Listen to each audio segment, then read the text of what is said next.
Olá! A Copa do Mundo de Futebol é geralmente um ambiente festivo e descontraído, com pessoas de diversos lugares do mundo. A Copa da Rússia, no entanto, levou para as redes sociais cenas constrangedoras de assédio a mulheres nas portas dos estádios. Uma proposta em discussão no Senado pretende que esse tipo de constrangimento seja punido com mais rigor, criando um novo tipo de crime: importunação sexual. A atitude dos brasileiros causou indignação. Esse episódio ele é muito elucidativo. Ele mostra o quanto ainda nós vivemos num país cujas características são do machismo absoluto.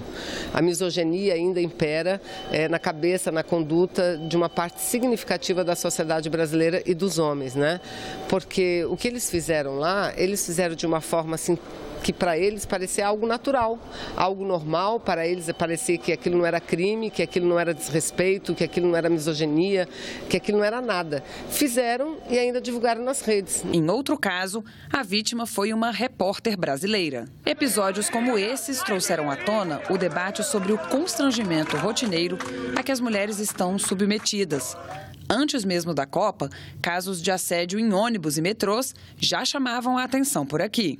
O cara passou assim a mão assim, eu estava tão sonolenta e eu só tirando a mão dele e ele passando, eu tirando, eu me agoniei com aquilo, né, e levantei, né, eu digo, Senhor, me acorda desse sono da morte. Estava passando um senhor, acho que era um senhor, olhei, aí ele passou tipo a mão assim, ó. É estranho porque você fica sem reação, então assim, é muito complicado, porque você não sabe a quem recorrer, você olha para a pessoa, fica de cara feia, mas a pessoa insiste. Registraram a ocorrência, né, porque na época foi no metrô, né, estava muito cheio, né, aí tentei identificar a pessoa, ficou um registro. Segundo esta delegada, boa parte das mulheres não denuncia exatamente por conta da impunidade. A mulher tem que ter, primeiro, a confiança de que se ela for lá, não vai, como dizem, não vai dar em nada, que vai dar em alguma coisa. E para mim a lei tem que realmente ser alterada para ter uma pena mais grave, para que a apuração seja feita e se o autor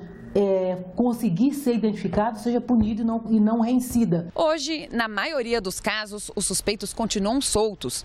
O problema é que existe um vácuo na lei.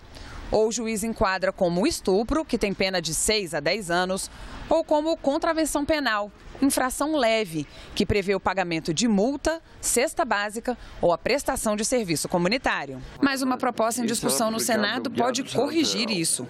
A ideia é tornar crime a chamada importunação sexual, um meio termo entre estupro e contravenção. Beijo forçado é um exemplo. A pena varia de 1 a 5 anos de prisão. Além disso, a denúncia contra o agressor seria considerada pública, ou seja, não pode ser retirada pela vítima. Hoje nós temos um crescimento muito grande do número desses crimes, ao mesmo tempo também que cresce a reação à sua prática. E a lei vem num bom momento, onde a sociedade já se mostra intolerante, né, contra esta intolerância que nós vemos prosperar no dia a dia no nosso país. Bom, para falar sobre esses tipos de violência contra a mulher, eu recebo aqui no estúdio a professora da UNB, Lia Zanota, que é presidente da Associação Brasileira de Antropologia. Professora Lia, muito bem-vinda aqui à TV Senado. Prazer estar aqui. Bom, para começarmos, professora, o que é que leva homens formados, maduros, todos acima de 30 anos, a ter um tipo de comportamento incivilizado como esse e ainda colocar nas redes sociais? É uma ideia do machismo, no sentido de machismo estruturado na sociedade, em que ele é de longa duração, em que você pensa, se imagina um mundo com desigualdade, em que a mulher, ela é seu objeto sexual, é da sua posse e ainda é uma pessoa inferior. Então, com isso tudo junto, fica complicado para uma pessoa tomar o conhecimento do respeito à igualdade de gênero. Ou seja, nós temos que os agressores se consideram impunes no sentido não só jurídico, mas impunes no sentido social, que aquilo é uma mera brincadeira, que eles não fazem nada, quando na verdade eles estão desrespeitando. Pode estar desrespeitando. Inclusive eu vi depois de um desses que foi, que esteve presente, que fez um dos vídeos, ele declarou nas redes sociais de que ele não era isso, ele não se via assim.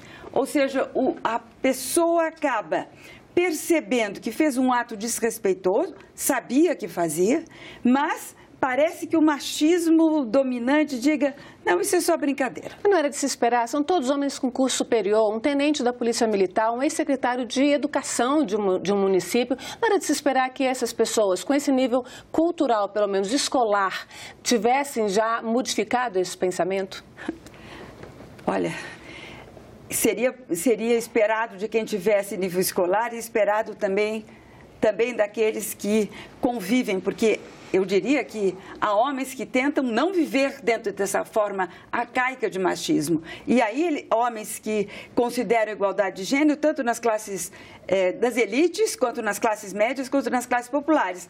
Agora, o que é fundamental é que se combata esse machismo. Por quê? Porque é uma cumplicidade, estamos aqui entre homens, vamos falar de mulher, vamos tomá-la como objeto.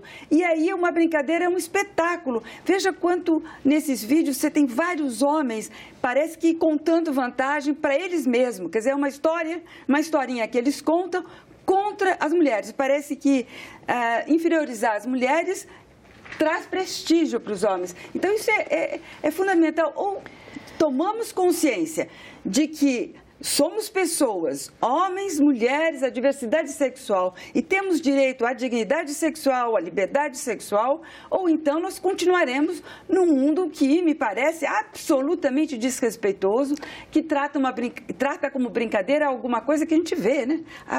A repórter ficou constrangida naquele momento. As meninas e as mulheres no transporte público ficam constrangidas, quer dizer, mas não tem coragem o outro de ter uma reação mais severa, né? Não é que não tenha coragem, elas até vão, mas você tem, pergunto, tem questões, as legislações são adequadas? Não me parece que sejam, podem ser mais adequadas. A justiça opera de uma forma adequada? Muitos tentam, mas nem todos. E, basicamente, as políticas sociais. Contra essas vítimas dos transportes públicos, isso é acontecido, isso é discutido juridicamente, legislativamente, mas o que se faz a favor das vítimas? Então, eu acho que precisa um apoio e acolhimento de políticas sociais de acolhimento às vítimas e de reflexão para os agressores, porque não é possível. Responsabiliza e reflete, porque, no fundo, as pessoas... Os homens que agridem, fingem que não agridem, mas eles sabem que agridem. Então, essa ambiguidade de que eles podem estar dispostos a qualquer relação sexual, que cabe às mulheres dizerem não, não cabe às mulheres dizerem não e cabe aos homens também dizerem não. Liberdade sexual é para todos. Se comportarem de forma mais civilizada, claro. Né? Agora, o ministro do Turismo tentou minimizar um pouco essa questão. Ele disse que estava se fazendo, que estava havendo uma intolerância com relação ao erro, que essa coisa estava sendo exagerada, uma intolerância com relação à falha humana. Como é que a senhora vê uma autoridade fazer uma declaração como essa? É uma intolerância que ele percebe como tal, do ponto de vista da cumplicidade masculina. Olha, isso não é tão grave assim. Quer dizer, ele está repetindo as mesmas palavras dos agressores. Isso não é uma agressão, isso é uma mera brincadeira. Ou seja, se você olhar, você tem que a tentativa do beijo na repórter brasileira, ele nem olhou para ela, ele foi direto, impôs o beijo. Quer dizer, não se preocupou que se tratava de uma pessoa, nem viu que se tratava de uma pessoa. O outro, da outra repórter colombiana, ele vem por trás e tenta agarrá-la, mas também ele vem por trás. Ou seja, não leva em conta que é uma pessoa e depois diz que isso é uma brincadeira. Não pode ser. Quer dizer, ou seja, nós temos um alto grau ainda de discriminação sobre as mulheres, tanto como pessoas, percebê-las como pessoas que devem ser respeitadas, quanto também pelo fato de ser um objeto sexual disponível. Bonitinha, belinha e tal. Então, eu acho que nós temos aqui uma responsabilidade e é muito difícil, mas sim, eu acho que o Brasil vai você já tem no Brasil uma opinião contra esses assédios, que cada vez mais cresce, e eu acho que nós temos também que valorizar isso, quer dizer, há também uma quebra, tentativa de quebra de jovens, de mais velhos, de perceberem como ridículo ou infantil o comportamento desses homens no futebol, mas que acontece também. Não precisa ir ser na Copa, está acontecendo todo dia. Como é que a senhora vê a questão legal, né? O Senado está com uma legislação moderna que tenta colocar isso de uma forma mais severa, a punição para esse tipo de crime. Mas a gente vê também, ao mesmo tempo, na Rússia, que foi aprovado ano passado, uma legislação que permite a pais e maridos baterem em suas filhas e esposas, como uma forma de educação. Então, veja o seguinte, a ideia de... É sempre necessário pensar legislações interessantes, importantes do ponto de vista do direito penal, também do direito civil, no sentido de pagar indenização por danos morais que estão ocorrendo, mas é também uma política social de acolhimento das vítimas e uma política social de encaminhar agressores, porque os agressores que fazem assédio...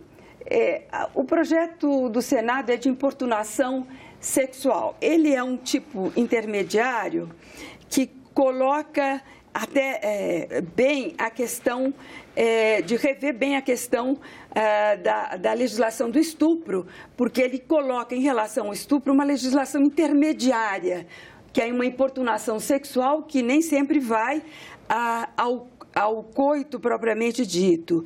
No entanto, ela fala em atos libidinosos. A legislação atual.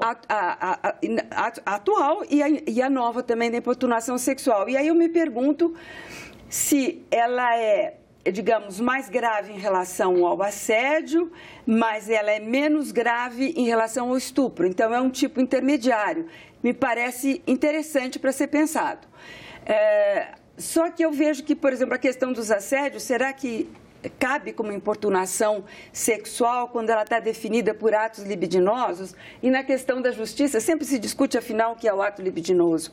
Então, possivelmente, não se consideraria isso como ato libidinoso, a tentativa de dar um beijo publicamente.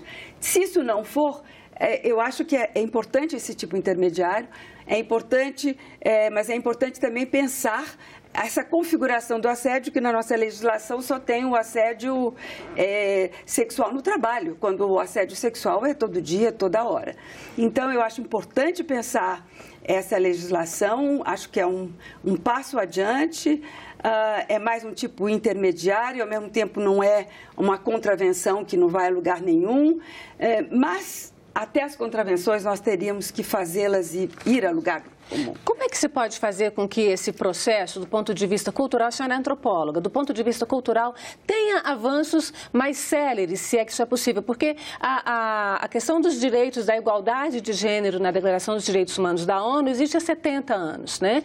Há mais de 40 anos a gente tem códigos internacionais sobre o direito de igualdade das mulheres. E, no entanto, isso parece que ainda é uma coisa do outro mundo, isso é uma coisa de feministas. Ao mesmo tempo que a gente tem leis aqui tentando fazer com que seja mais dura a pena, a gente tem leis sendo discutidas também na Câmara, né, como o projeto Escola Sem Partido, que proíbe a discussão de gênero na escola. E a discussão de gênero é basicamente isso, o que é mulher, o que é homem, quer dizer, como é que você faz a relação entre esses dois seres? Como é que a senhora vê esse processo, esse avanço?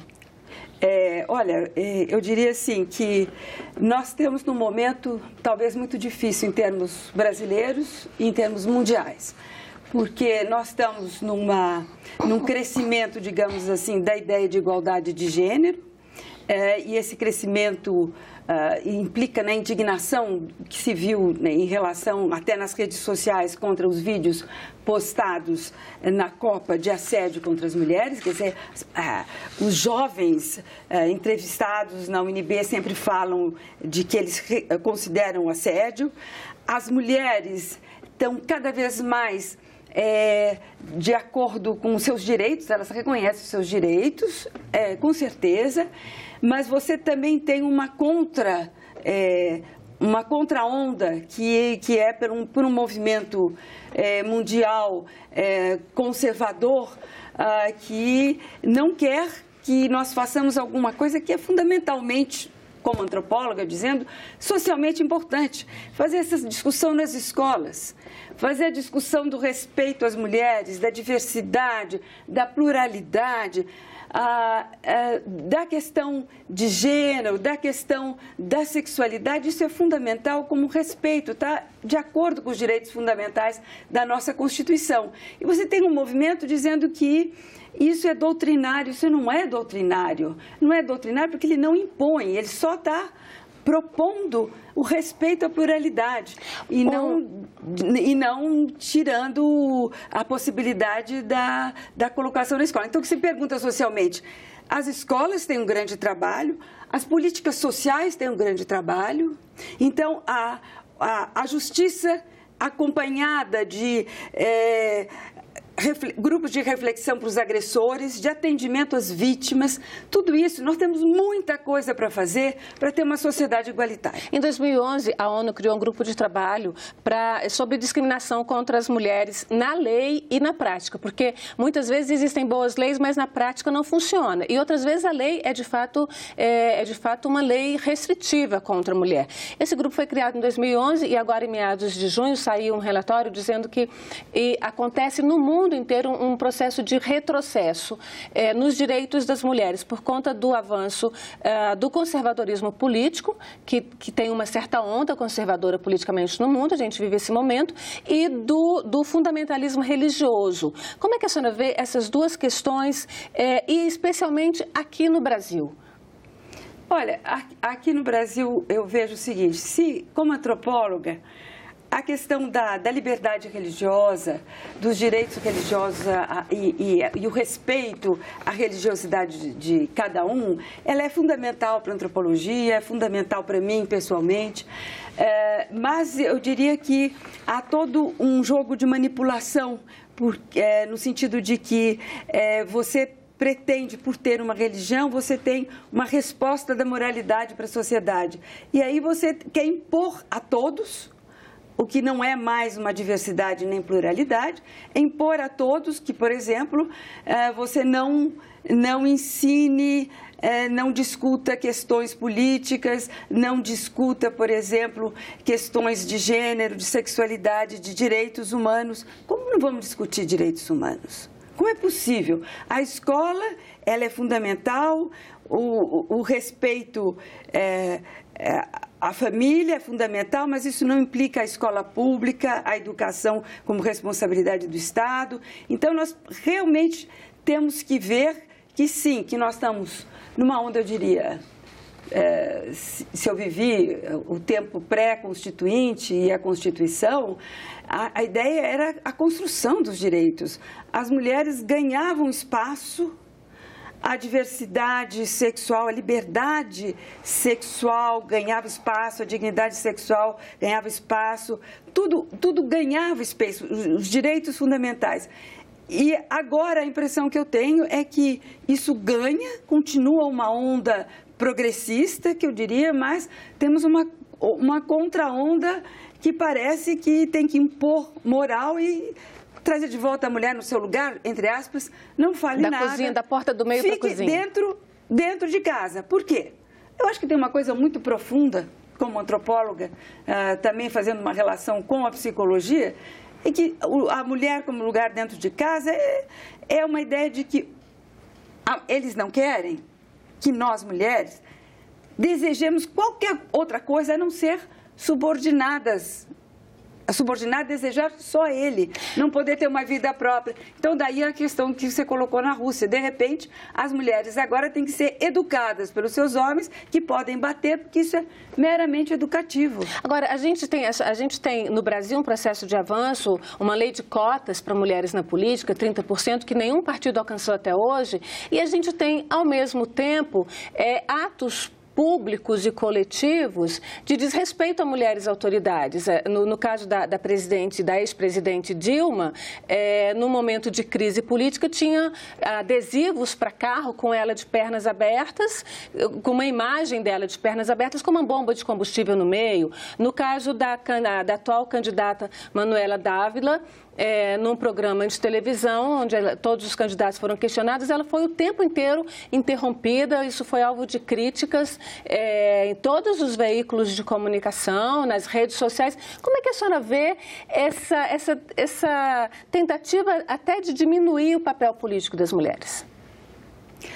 Olha, parece que é uma tentativa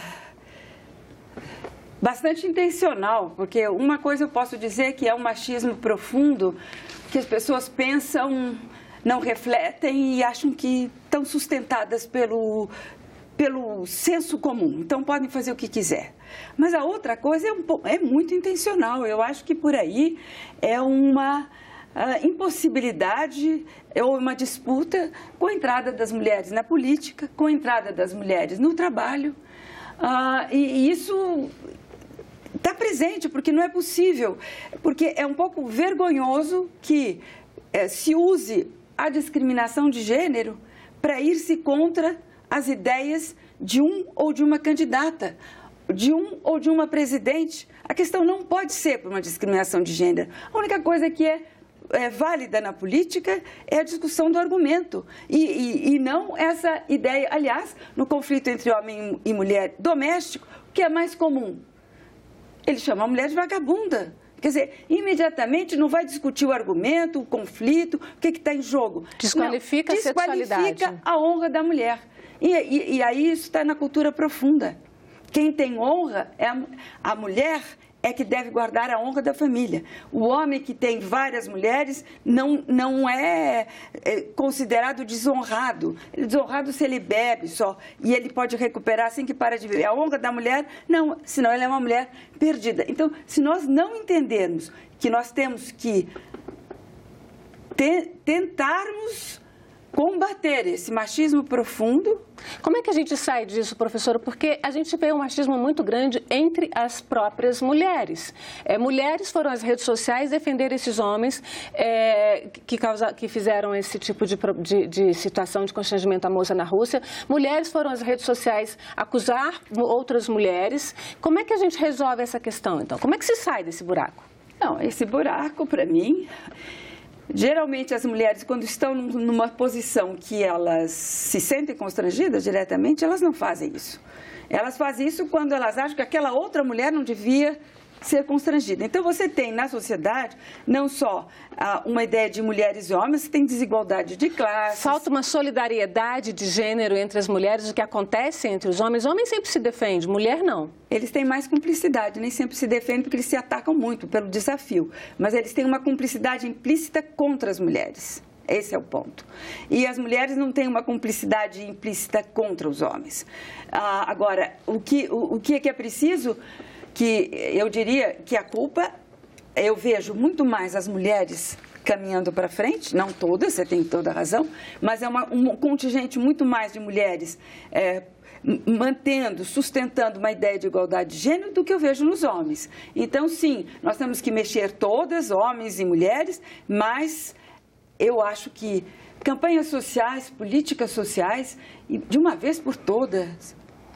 Gente, todos nós somos humanos, não importa o gênero, não importa a sexualidade, nós temos dignidade, liberdade sexual, pessoa, respeito ao outro. Então, ao fazer isso, isso já está em parte, não é dominante na nossa sociedade, mas já existe. Se isso puder levantar a ideia da igualdade de gênero que já existe, e nós temos que combater essa desigualdade, essa inferioridade. Então tem de partir mesmo dos governos?